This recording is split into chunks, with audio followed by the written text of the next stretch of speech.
This is, in my opinion, the perfect key light setup. It can roll around, extend out for top-down lighting setups, and has a tiny footprint for tight locations. I've used this setup for 2 years now to light thousands of shots, and in this video I'm going to show you how you can build one for yourself and the kind of lighting and shots you can easily achieve with it. By the way, stay tuned toward the end of the video where I'm also going to do a bonus build of my fill board stand, which is something I use constantly. Before we dive into the parts list, I want to show you what you can actually do with this light setup, and I'm actually using it right now to light myself. I can also take this light and roll it right up to a desk or table, swing the light fixture out using an arm system that we'll talk about in a second, tilt the light down, and now I can get really nice top-down lighting for B-roll shots. And this just isn't possible with traditional light stands, but you could also use it for things like this in interviews, because you could roll this thing around, go up and down halls of a business if you needed to. It's just super convenient. When I'm done filming, I can collapse or remove the softbox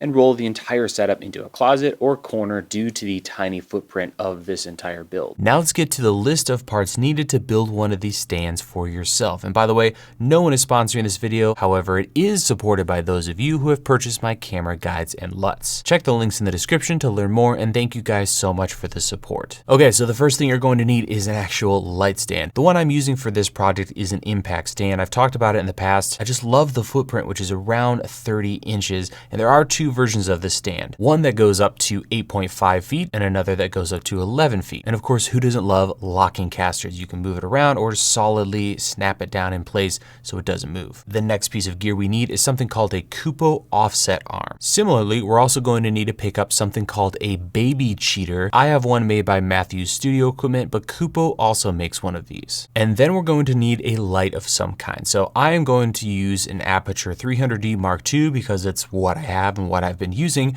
but you can definitely go with something more affordable. So if you're looking for something on the budget end, something like an Amaran 100D, 100X or something like that. And then if you have a little more to spend, you could go with an Aperture 120D or a Godox VL kind of light. And I'll have a bunch of links in the description to options I think would work well. The main thing to pay attention to here is don't get something too wussy that isn't going to be able to handle the weight of a softbox.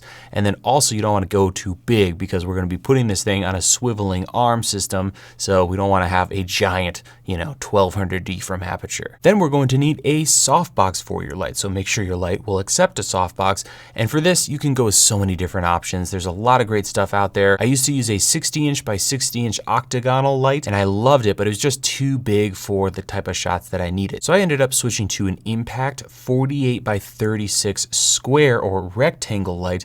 And this has been perfect for tabletop filming and even, shots kind of like this where it's a closer interview style subject. So that is going to work great. The only downside is that this particular softbox is not a quick open or close. So if you want the smallest footprint possible for storing the light, you might want to look at something like the Aperture Light Dome Mark II or one of the many quick open and close softboxes. Next, we're going to need 2 sandbags to secure the stand. I just, again, went with Impact, not because they're sponsoring this video, but over time I found that they're just a decent brand and they're pretty affordable and they're readily available on B&H. And the last thing we're going to need is a roll of 1.5-inch double-sided Velcro. And you'll see why here in a second, because it's finally time to start building this thing.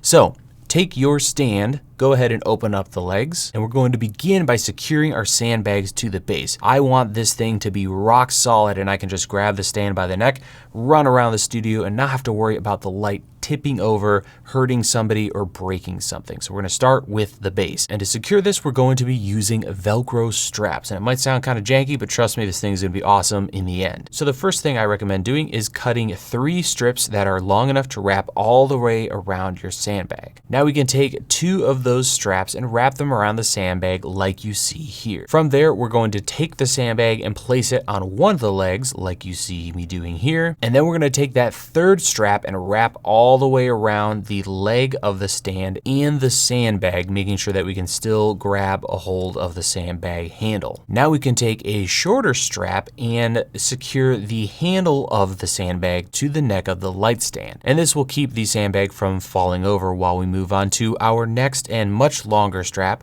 which is going to wrap all the way around the entire sandbag and the neck of the light stand. This longer Velcro strap will also be attaching to all those other Velcro straps we've already installed, and with it on there, the entire sandbag is just locked in place, super nice and tidy and solid. Now we can take our second filled sandbag and straddle it around the legs like you see me doing here. So it's kind of hugging the first sandbag, and then we're going to take one last little Velcro strap and attach the handle of that second sandbag to the light stand. And with that, we're done with setting up our sandbags. Now our stand is super duper locked in and ready for the rest of our grip gear. So now we can take that Kupo offset arm, add it to the top of the stand, followed by that little baby cheater, and you can orient them like this. Once you put your light on, you'll notice that the weight is directly over the center of the stand, and this is going to essentially give you the traditional light stand setup. However, we can loosen these two knobs, rotate both of those pieces that we just installed, and swing our light out and over something, which is great. When you do this, however, you want to make sure that the weight of your light is hanging over those sandbags that we installed earlier. Okay, so next we can go ahead and take our softbox, add it to the light, and if your light has a controller, now would be a good time to mount it to the stand somehow. My 300D has a honkin' quick release controller thing, and if yours has something similar, try to mount it as low as possible. So again, we can beef up the base and have a nice, strong, sturdy, and safe stand setup. And just like that, you have now built the perfect key light setup, in my opinion. And now we're going to jump into a bonus build. This is my fill stand. Essentially, it is something that I can move around the studio, add a little fill to one side of my face, and that includes negative fill using black material. For those who don't know, fill is an incredibly important part of lighting, and here's what a shot looks like with no fill, as well as fill and negative fill, which is just using black instead of white. Normally you have to have another stand and more grip arms and all kinds of stuff to get this set up, but using another one of those compact stands,